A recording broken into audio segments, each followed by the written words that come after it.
অহা 1 অক্টোবৰৰ পৰা আমি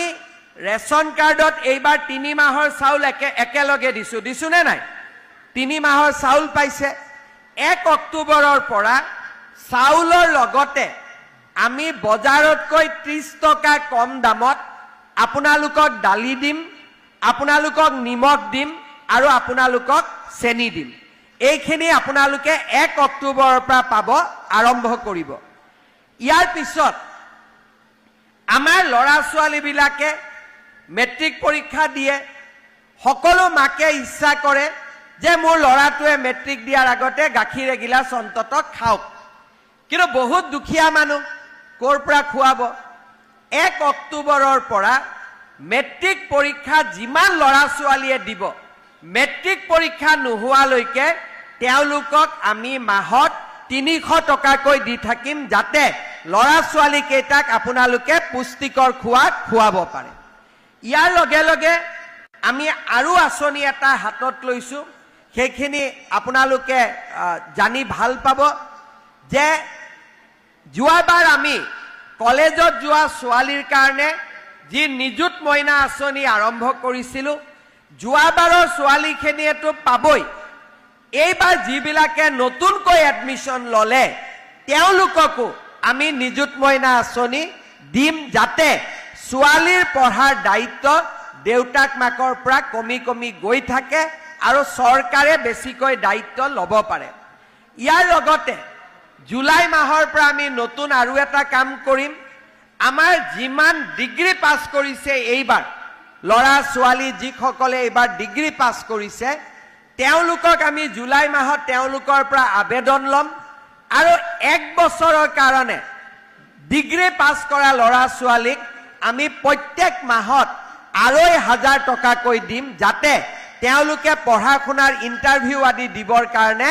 মাক বাপেকৰ বোজা হ'ব নালাগে, নিজৰ ভৰিৰ ওপৰত নিজে থিয় দিব পাৰে। শ্ৰদ্ধাৰ ৰাইজ, আপোনালোকে যদি অলপ চিন্তা কৰি চাই,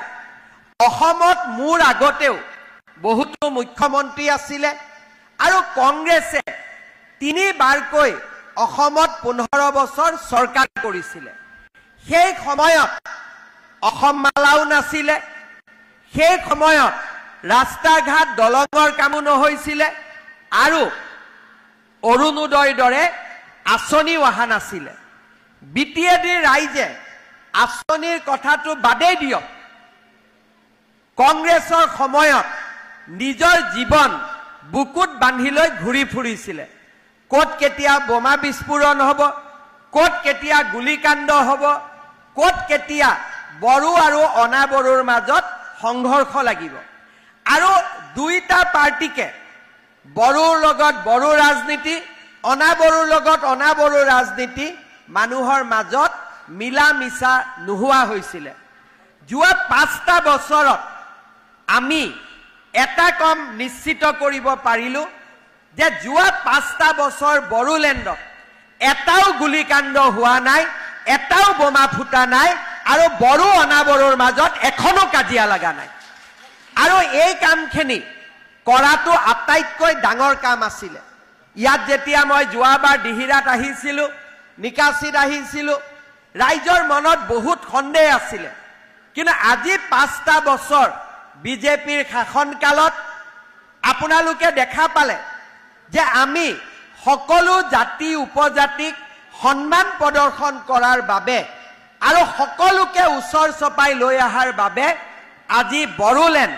বাক্সা, চিৰাং, কোকৰাঝাৰ, তামুলপুৰ, ওদালগুৰি এক শান্তিৰ অঞ্চললৈ ৰূপান্তৰ হৈছে। আৰু তাৰ লগে লগে বিভিন্ন প্ৰতিকূলতাৰ মাজতো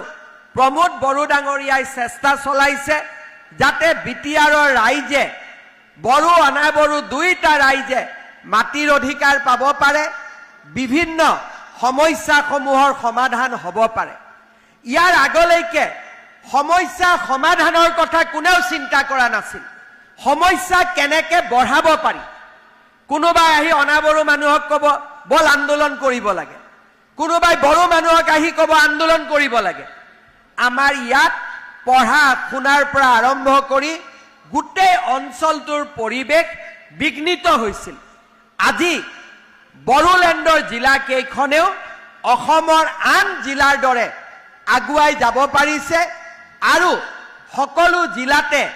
আজি এটা শান্তিৰ পৰিৱেশ বিৰাজ কৰিছে আৰু যদি 5টা বছৰ আমি বড়োলেণ্ডত শান্তি ৰাখিব পাৰো মানুহে পাহৰিয়েই যাব যে ইয়াতে কেতিয়াবা বিটিয়াৰ বড়ো আন্দোলন হৈছিল বড়ো অনাবড়োৰ মাজত কেতিয়াবা কাজিয়া আছিলে বেয়া পোৱা পুই আছিলে আজি আমি বড়োলেণ্ডত শান্তিৰ এক নতুন অঞ্চললৈ ৰূপান্তৰ কৰিছো বড়ো অঞ্চলৰ ৰাস্তাও হৈছে অনাবড়ো অঞ্চলৰ ৰাস্তাও হৈছে বড়ো লৰাইও চাকৰি পাইছে অনাবড়ো লৰাইও চাকৰি পাইছে বড়ো অনাবড়োৰ পৰিচয় নোহোৱা হৈ এতিয়া বিটিয়াৰ বাসী অসমবাসীৰ পৰিচয় আমাৰ সন্মুখলৈ আহি পৰিছে আজি আপোনালোকে বিটিয়াৰৰ সভা দেখিলে দেখিব যে একেখন সভাত বড়ো মানুহো আহে আৰু অনাবড়ো মানুহো আহে কিন্তু আজিৰ পৰা 10 বছৰ আগতে দুইটা সমুদায় একেলগে বহি মিটিং কৰাৰ উদাহৰণ খুব কম আছিল আজি বড়ো মাসকলেও কয় যে মোক অৰুণোদয় লাগে আমাৰ অসমীয়া ভাষী গুৰখা ভাষী আদিবাসী মাসকলেও কয় আমাক অৰুণোদয় লাগে ৰাস্তাৰ কথা সবেই কয় কাৰণ ৰাস্তাত সকলো মানুহে একেলগে খোজ কাঢ়ে ষ্টেডিয়ামৰ কথা সকলোৱে কয় ইয়াত আজি সাংস্কৃতিক অনুষ্ঠান হয় বিহু হয় আৰু আন অনুষ্ঠানো হয় দুৰ্গা পূজাও হয় বাথৌ হয় আমাৰ গুৰখা সকলৰ ভাই ফুটাও হয় কাৰো কতো ইয়াত অসুবিধা নাই সকলোৱে নিজৰ বুলি সকলোকে আগুৱাই লবৰ বাবে আকোৱালি লবৰ বাবে চেষ্টা কৰিছে কোকৰাঝাৰত প্ৰমোদ বড়ো ডাঙৰীয়া দিছপুৰত বিজেপি আৰু দিল্লীত নৰেন্দ্ৰ মোদী ডাঙৰীয়া এই গোটেই প্ৰচেষ্টাত আজি আমাৰ বিটিয়াৰ এখন শান্তিৰ অঞ্চললৈ ৰূপান্তৰ হৈছে মই আপোনালোকক অনুৰোধ কৰিম যে এতিয়া আমি এক নতুন পৰিৱেশ চিন্তা কৰাৰ সময় এতিয়া আমি চিন্তা কৰাৰ সময় যে নলবাৰী কামৰূপ দৰঙৰ যদি উন্নতি হৈছে বিটিয়াৰৰ উন্নতি হ'ব লাগিব বিটিয়াৰত শিক্ষাৰ পৰিৱেশ ভাল হ'ব লাগিব স্বাস্থ্যৰ পৰিৱেশ ভাল হ'ব লাগিব বিটিয়াৰৰ ৰাস্তা ঘাট ভাল হ'ব লাগিব দলং ভাল হ'ব লাগিব এতিয়া আমি সংঘাতৰ চিন্তা নকৰো এতিয়া আমি সমন্বয় আৰু বিকাশৰ চিন্তা কৰিম যাতে আমাৰ অঞ্চলটোক আমি আগুৱাই লৈ যাব পাৰো আজি এই বিটিয়াৰত সুন্দৰ কাৰাগাৰৰ নিৰ্মাণে হওক অসম মালা ৰাস্তাই হওক ডিসি অফিসে হওক স্টেডিয়ামে হওক আমাৰ তামুলপুৰত মেডিকেল কলেজে হওক এই গোটেইবোৰ অনুষ্ঠানে পৰিৱৰ্তিত বিটিয়াৰৰ ৰূপৰেখা আমাৰ সন্মুখলৈ লৈ আহে শ্ৰদ্ধাৰ ৰাইজ অহা জুলাই মাহত 5টা দিন 1 তাৰিখে ওদালগুৰি 2 তাৰিখ তামুলপুৰ 3 তাৰিখ বাক্সা 4 তাৰিখ চিৰাং আৰু 5 তাৰিখ মই কোকৰাঝাৰত কটাম এইবাৰ মোৰ মেইন উদ্দেশ্য হৈছে যে অৰুণোদয় হওক মহিলা উদ্যমিতাই হওক সকলো মানুহে যাতে পাব পাৰে কাৰো অন্তৰত যাতে দুখ নাথাকে আৰু সেই কাৰণে এবাৰ মই নিজে ইয়াতে বহি আপোনালোকৰ কথা শুনি সকলো সমস্যা সমাধানৰ বাবে চেষ্টা কৰিম যাতে আমি বিটিয়াৰ বাসীয়ে আন অসমৰ জিলাসমূহৰ লগত একেলগে